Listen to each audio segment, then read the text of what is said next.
O Vasco perdeu a sua classificação lá na Venezuela. Foi em Quito, não. O Vasco hoje foi eliminado por aquele jogo lá, por aquela derrota acachapante, aquela derrota ridícula que o Vasco teve contra o Puerto Cabello. Porque ali, não pela questão de classificação, mas principalmente pela questão de fragilidade. Porque os jogadores que estiveram em campo hoje contra o Del Valle, aliás, fizeram parte dos 2 jogos do Del Valle, e o agregado foi 5-1 para o time equatoriano, eram os mesmos que estavam lá. Eram os mesmos. Comandado à época pelo diretor técnico Felipe Loureiro, que para ele foi tudo bem, porque ele continua, porque ele está aí, né? E o departamento de futebol do Vasco não se manifesta, não dá satisfação ao seu torcedor. Então, o Vasco foi eliminado ali, volto a dizer, não pela classificação, não pelo somatório de pontos, mas sim por conta de descortinar seus erros, descortinar a sua incapacidade de um elenco que foi classificado pelo presidente do Vasco como um dos 8 melhores elencos do futebol brasileiro. Gostaria muito de ouvir o presidente do Vasco novamente, ou que ele viesse a público, se é que ele vai vir a público em breve, porque não fala desde novembro, como se não houvesse necessidade, para saber se ele mantém essa opinião. Provavelmente sim, porque a gestão Pedrinho ela tem uma característica, ela se mantém, né, impávida, quieta, na certeza de estar fazendo o melhor. Porque não há dúvida, e eu já falei isso, há muita gente afim, muita gente disposta, muita gente que quer o bem do Vasco lá dentro. Mas uma coisa é querer, outra coisa é saber fazer. E a diretoria do Vasco é uma diretoria extremamente incompetente no aspecto do futebol. Muito incompetente. Mas não vai mudar nada. Eu falei isso aqui contra o Grêmio e falo hoje de novo, torcedor. E isso me bate um desânimo enorme, como bate um desânimo em você. Porque se a diretoria do Vasco viu o jogo de hoje, como viu o jogo em Quito, se você não tiver um mínimo de preocupação ou de, principalmente, senso de urgência, é porque nós estamos no mato sem cachorro. A gente está perdido. Porque a desculpa de que não tem dinheiro é a mesma. E se confunde agora com os discursos do técnico Fernando Diniz. Porque o time do Fernando Diniz, mais uma vez, não jogou bem. Eu, sábado, fui voz discordante aqui dos companheiros. O Vasco deu 31 chutes a gol. Ok, mas eu não gosto de ver o Vasco jogar. Eu não gosto de ver o time do Vasco jogar. Aquele jogo com o São Paulo foi uma ilusão de ótica. E eu disse que esse time, para me conquistar novamente, teria que fazer muita coisa. Por quê? É um time mentiroso nas suas ações. É um time que ganha muito bem do Fortaleza. É um time que ganha muito bem do São Paulo. E que depois faz 2, 3, 4, 5 jogos medíocres e fica por isso mesmo. E você não tem um caráter de urgência. A gente está indo aí já para mais de 40 dias depois do Mundial. Hoje é dia 22 para 23. Temos a janela aberta há 13 dias. E o Vasco contratou um volante, o Thiago Mendes, que mesmo assim foi inscrito para a Sul-Americana, mas não jogou. E volto a dizer, se jogar domingo contra o Internacional, não vai nos dar a vitória. Acho que é um bom jogador, mas não vai resolver nosso problema. O nosso problema é muito mais profundo. E me preocupa demais quando começam a pipocar situações que até então não pipocavam, tirando a questão salarial. Que é algo que vocês viram hoje no Atlético Mineiro, é algo que me preocupa, que o Vasco, pelo menos, ficou isento disso. Isso me dá uma segurança.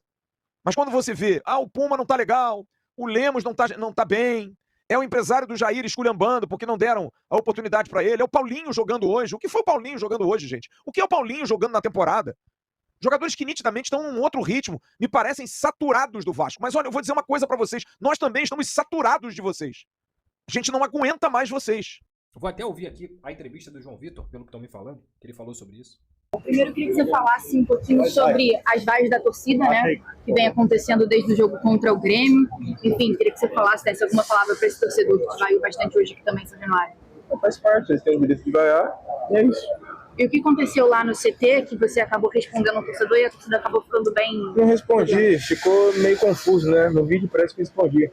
Só fui questionar uma coisa que tinham falado, mas enfim, depois da reunião, a live que foi feita, né? Eu tive uma conversa com o Fabinho e ele falou que estava tudo tranquilo, ia repassar para outras pessoas da torcida e, enfim, começaram a vaiar, não tem importância. Depois dessa semana, com tudo que aconteceu, agora essa eliminação também, como está a sua cabeça aqui no Vasco? O Edmar teve alguma conversa com você, Fernando Diniz? Não conversa. O planejamento é o mesmo. Tem um contrato com o clube, vou cumprir o contrato com o clube e é isso. A eliminação está óbvio que é muito ruim. A gente não queria ter sido eliminado agora, precocemente, da Sul-Americana. A gente tinha o sonho, sim, de ser campeão. O resultado lá, infelizmente, foi muito prejudicial para a gente reverter aqui em casa. Mas é isso, agora é seguir pensando no Brasileiro, na Copa do Brasil, que a gente tem muito jogo pela frente. E agora, o que fazer para recuperar essa confiança do torcedor para essa sequência de temporada, né? Tem Campeonato Brasileiro, como você disse, Copa do Brasil também. Eles têm que confiar, não posso fazer nada. Confiar na gente, porque se não confiar, isso é pior para nós.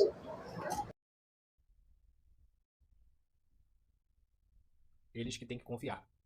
eu não posso fazer nada. Eu me sinto muito mal, assim, de ficar batendo em jogador assim. Eu tento seguir uma linha de respeito, até porque eu tenho alguns amigos atletas. Alguns não, tenho vários amigos que são atletas. Mas, assim, são muitos episódios, assim. São muitos episódios em que o desrespeito do João Vitor pelo Vasco, ele é muito grande. É como se ele estivesse fazendo um favor. É sério, eu juro. É como se ele estivesse fazendo um favor. Você ouve, e eu tô vendo aqui também, eu vi o vídeo aqui na BTV Esportes, um abraço pra rapaziada. É isso. A aspa do cara é, eles têm que confiar. Eu tenho contrato. Eu não posso fazer nada.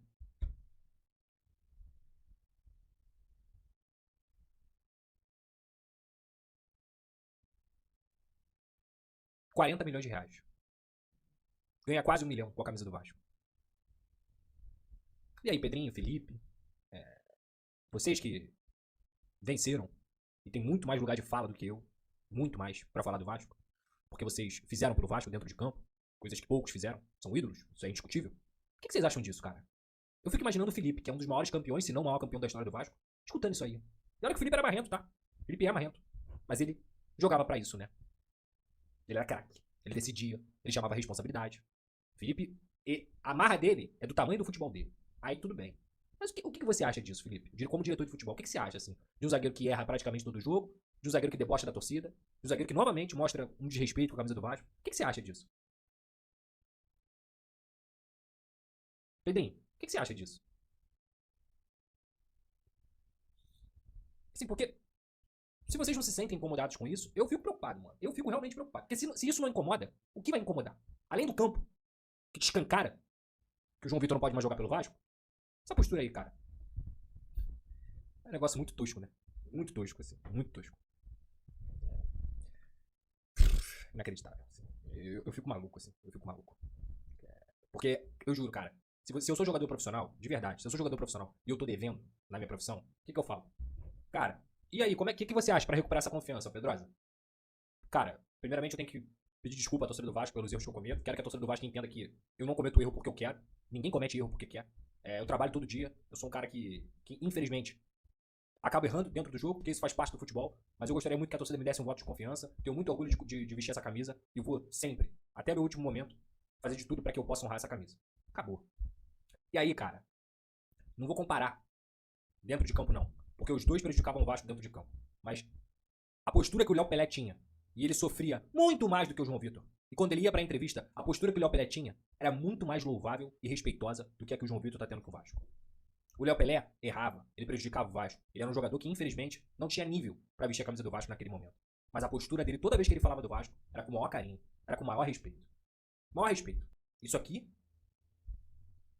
se eu sou ídolo de um clube, presidente, diretor, e eu escuto isso aqui, comigo ele não joga. Comigo ele não joga. É simples. Perguntado na zona mista, o zagueiro do Vasco, o que a torcida pode esperar desse elenco, agora olhando pra frente. Tem o Internacional, que é o próximo desafio do Campeonato Brasileiro. Depois tem Copa do Brasil, CSA lá, Mirassol, é a sequência do Vasco, todos os 3 jogos fora de casa. Resposta do zagueiro do Vasco: eles têm que confiar. Eu não posso fazer nada. Se não confiar, é pior. É sério mesmo, cara. Em que mundo vive o João Vitor? Que não foi mal ontem, não. Razoável, foi dele o cruzamento pro gol do Verratti, mas que não inspira nenhuma confiança pro torcedor. E ele insiste em peitar o torcedor. De forma inteligente, o Tietê, também na zona mista, quando perguntado sobre a eliminação, ele falou: olha, viemos pra cá para mudar um quadro que era muito difícil, lutamos, mas temos que pedir desculpas ao torcedor que veio a São Januário e nós não conseguimos tirar a vantagem do Del Valle. Já o outro, o João Vitor, ele prefere peitar o torcedor. Numa soberba, como se ele fosse um jogador de Copa do Mundo, de títulos na carreira. Mas o Diniz disse na entrevista coletiva que ele é muito bom zagueiro. Entendo que o treinador não vai desmerecer o seu atleta, nem o clube pode desmerecer o seu ativo, ele está sob contrato, que aliás ele disse que vai cumprir, o que pra mim não é nenhuma novidade, né? Se o jogador não quiser cumprir o contrato, meu irmão, então é só pagando, né? Paga a multa e vai embora. Eu não quero cumprir o contrato, vou pagar a multa e vou embora. Ok. Mas assim, cara, numa boa, se a gente parar pra analisar, cara, é de chorar. É de chorar, né? Mais uma vez, ele demonstra pouco caso com o sentimento do torcedor. Não faz meia-culpa das atuações horrorosas que já teve ao longo da temporada. Nessa Copa Sul-Americana, que nós fomos eliminados ontem, no play-off, A gente nem era pra estar jogando playoff. Sabe por quê? Porque esse time, essa defesa comandada pelo seu João Vitor, conseguiu levar 3 gols do Melgar. O time vencia por 3-1, conseguiu empatar. A zaga falhou pra cacete, João Vitor, naquele 3-3 com o Melgar. A zaga falhou pra cacete no 4-1 pro Puerto Cabello. Só aí nós estamos falando de 5 pontos que ficaram pelo caminho. Se colocássemos 5 pontos na tabela do Vasco, será que o Vasco não passava e o Lanús ia pro playoff?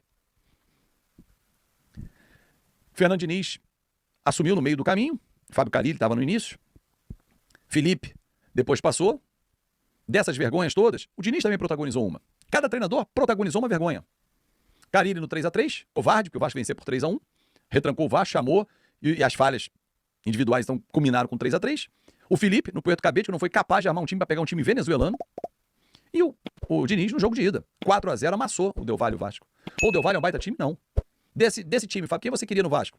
O Spinelli é bom atacante. 77, o Lourinho, que fez o gol, inclusive, na gente aqui e lá. Não mais, quem mais você queria? O Mercado é bom jogador, o Alcivar também é bom jogador. Mas assim, nada demais. Só que os deles fazem o jogo acontecer, os nossos não. De novo, Fernando Diniz se agarra aos números. O dinizismo é muito isso, tá, gente? Posse de bola, não sei o quê, o cara gosta da bola. A posse de bola do Vasco, 72% contra 28% do Del Valle, ele é um número que, se você mostrá-lo isoladamente, ele parece brilhante. E se eu agregar ao número de finalizações que o Vasco teve, 17, você vai assim, cara, o Vasco arrebentou, massacrou o Del Valle. Não massacrou. Apenas 6 oportunidades foram na direção do gol. O Vasco perdeu 2 gols incríveis. Óbvio, se tivesse feito com o Verratti e com o Ryan, o jogo poderia ser outro. Claro que sim. Mas se o torcedor do Vasco tivesse saído de São Januário com 3-1, mesmo que desclassificado, porque lutar o time lutou, que é o mínimo que se espera, o torcedor ficaria menos pé da vida como o dia de hoje.